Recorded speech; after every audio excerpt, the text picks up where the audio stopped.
Now, I've talked about the new land we're getting in Minnesota, new home site and everything, and there's nothing cooler than getting some big pictures of velvet bucks that are just exploding throughout the summertime with their growth. And I love watching them.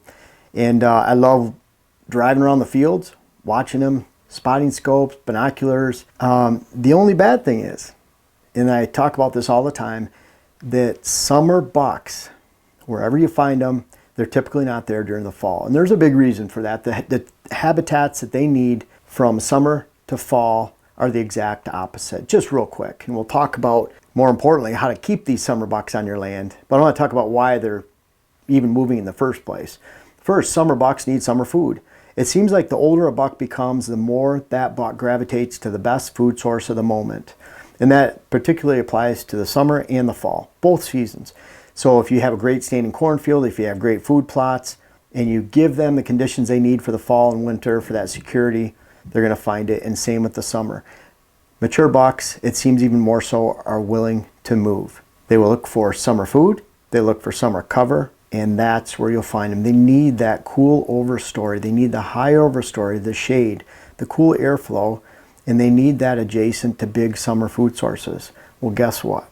Those summer food sources are gone when it gets into the fall, and also those bucks do not gravitate towards high overstory and shade. They want thick stem count cover, they want to find security cover, and therefore they move. What I find, and this is pretty typical of a lot of areas, is that a summer buck's range will be about 1 mile to 1.5 miles on average from a fall buck's range, from that same buck during the fall range. So pretty big distance that they travel, but again, completely different food and cover needs from one season to the next, and that fall season extends into winter. So really what they need in the summer is a lot different than what they need for the next 2 seasons after and what follows the summer. It's an opportunity for you. And what I mean by that is mature bucks are not seeking food and cover during the summer months that they actually want to be hunted in or can be hunted in, because that cover and food, those cover and food options are gone. As a general rule, where you're seeing mature bucks and those big velvet antlers exploding during the summer months, like one of the ones we have right now, they're gone during the fall, and that kind of stinks. And so we're watching this one. We're thinking about calling him Negan. I don't know if any of you are Walking Dead fans, but Negan had his baseball bat, has his baseball bat. It's covered in barbed wire with all these little points sticking out. Well, this buck last year is what we think was a 2.5-year-old, maybe a 3.5-year-old, but definitely not 4. He had a pretty thick antler with little points sticking out of it on both sides. He was a 7x7, just like a little spike sticking out, and that's what it reminded me of. So let's just call him Negan from now on. But Negan, we want to keep him on our property. Now, they were able to find his sheds on the property, nearby, so it's not like he moved that far, but they didn't get any pictures of him during the fall, like most of the fall anyways, on that land. So we want to keep them. And I suppose a lot of you out there want to keep these velvet bucks. Well, how do you keep them? If you have summer food, what do you do about the fall food and cover? Again, they leave completely. And one of the reasons, they want that thick fall cover, but they can't crash their velvet into it during the summertime. There's a pain associated with that. They can't rip that velvet. So a lot of the cover that they seek during the fall, they cannot live in during the summer. And a lot of times it's not just adjacent, they just move right over, because again, the food's changing too, and they'll go a long ways to find food. Does and doe family groups have just a fraction of the movement that bucks do overall from the entire year, just a fraction. I don't know if it's 20%, 15%, 10. I know there's some scientific numbers out there. I've been in a meeting with John Azogra, a famed deer research biologist, and he talked about what a fraction doe family group movement was during the day, let alone during the season or during the year. First of all, you have to have fall food. Let's say you have, and I'm going to relate a lot of this to Negan on our land and why that is. But the last few years on the property we're buying, they had food plots of only soybean. Those soybeans lasted till early October, somewhere around there, and then they were gone. And now, yes, the land's surrounded by ag land, but that didn't define any deer movement. There's ag land everywhere. So then it boiled down to cover. And I'm going to be knocking down some timber later in the summer as one of the priorities I'm going to do this year to improve the deer habitat. I'm going to knock down junk timber canopy robbing timber, so I can put structure on the ground, no different than putting pallets on the bottom of a lake or a drop off or old Christmas trees to attract fish. I'm going to put structure on the forest floor in really in the form of logs and tops, so that deer can relate to that structure and that side cover before any regeneration even takes place. But you have to have fall food. And when you have that fall food, it has to be really growing in August, September, peaking in October, November, and readily available through January, February at least. And on top of that, think of the nutrition that you can give the deer. At a time when the ag fields are being picked and plowed, when the local habitat is drying out and dying, then your food plot should be really peaking in nutrition and attraction. And that boost of food a month before the winter or 2 months before the winter can really fill the void anywhere in the country, let alone in these northern countries where you can actually have winter loss and winter severity indexes. Outstanding way to take care of your deer by giving them that fall food and winter food when they need it the most, when the rest of the food is dying. And oh, by the way, that'll keep them on your land. They're going to look for that anyways. So you can never have summer food at the expense of your fall food. You have to make sure that you're maximizing your efforts for your fall food. And if you don't, those mature bucks are going to go find that fall food somewhere.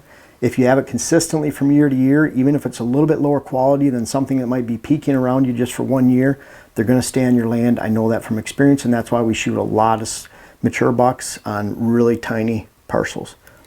Of course, necessary cool season cover. You have to have high stem count. Again, that's the exact opposite of the type of cover they're looking for in the summer, and that's why summer bucks are not here to stay. They leave. They're leaving for, of course, fall food, but they have to have fall cover and security cover. Number 3, hunting pressure. And I'm going to talk about number 5 here, really important if you don't want to follow these right here. But number 3, hunting pressure. If you have great fall food, you have great fall cover, and then you overpressure the deer herd, those mature bucks are going to be gone too. A lot of people think, well, they just went nocturnal. The season started on October 1st for bow, and by October 5th, the deer were nocturnal, the bucks are nocturnal in the middle of the night, you're not getting a lot of pictures of them, and they say, it's the October lull. No, they were just spooked away.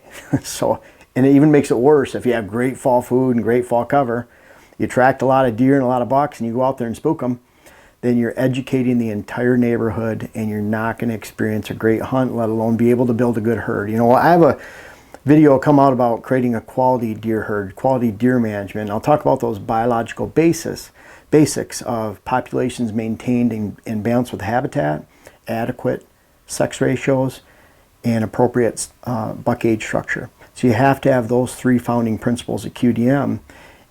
But if you're spooking deer off when you hunt, if you're putting a lot of summer effort into your habitat at the expense of fall and winter, and you can't actually mold and shape that herd, if you're placing too many does on your land because you have summer habitat, then you could have the best intentions. You can know those biological basics of QDM, but you're not going to find QDM no matter how much of a QDM advocate you are. No matter if I'm a life member of the QDMA. I love the QDMA. It's a great organization, but there's much more to it than sending your dollars into a great organization and having good intentions of having an older age structure of bucks with a balanced deer herd that's balanced population, a population that's balanced with the habitat. And that leads me to number 4. You have to reduce the does.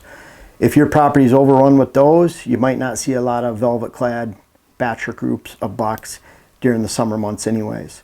But certainly, if your property is overrun with does during the summertime, and those does, they always do, they carry over into the fall, does that are here today are here to stay, unlike bucks, then you're not going to find those bucks and be able to keep those bucks during the fall months, because they do not want to bed in the middle of all those does and fawns. And on 100 acres, 200 acres, 50 acres, it's very easy to put too many does and fawns on your land that take up space. And yeah, that buck will come through during the rut, I know that. But what happens is there's so many does and fawns there, it's repelling mature bucks in the first place, and only a few will come back during the rut. You're not maximizing your mature buck potential, you're not even coming close. The best is to find that balance of does, and I find if you have too much summer food, then you're not going to have those mature bucks to the number or to the potential that you have, which of course will not let you meet your QDM potential. And it's kind of interesting. You talk about if you don't have that summer food, you're not going to have a lot of does. If you don't have that summer food for does, then guess what? You're probably not going to have a lot of bachelor groups of bucks on there. And if that's the case, you might actually see the reverse, because most properties are built for summer buck herds and for the occasional summer bucks living on them. Very few are built to attract and hold and keep those summer bucks on your land during the fall. And a lot of times it boils back down to that summer food, that point number 4. But you have to have fall food, you have to have fall cover, cool season cover that lasts through the winter time, which is in the terms of browse, hardwood browse, regeneration, briars, woody shrub tips, even acorns, possibly chestnuts, or if you're in the more southern Indiana, Illinois, Ohio area.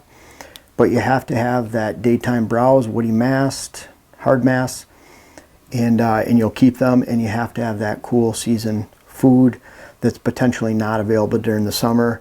You have to reduce doe populations. That doesn't mean you eliminate it all. You just have to find that balance. And finally, number 5, if you don't want to do all this right here, all those 4 things, because that's how you're going to keep them. That's how I'm going to keep Negan this year. I'm hoping anyways. We're getting rid of the soybeans this year.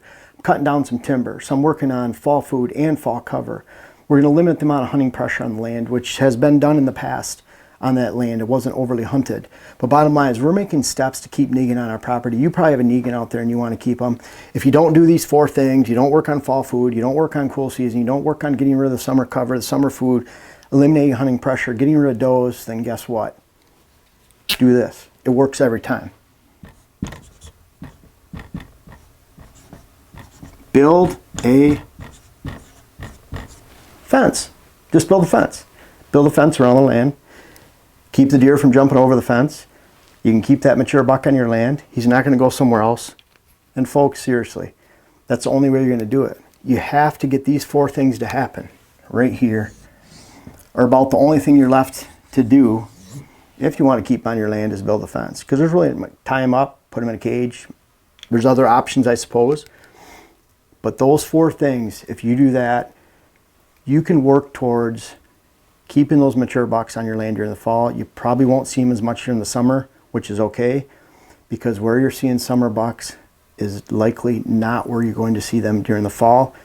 And if you're a hunter, if you're a QDM advocate, if you're someone that cares about the herd and molding and shaping that and building a quality herd and cares about getting the most out of your land and your habitat, then you're going to need to care about those 4 things and really keeping those bucks on your land that you see during the summer, keep them on your land during the fall, or attract them to your land during the fall.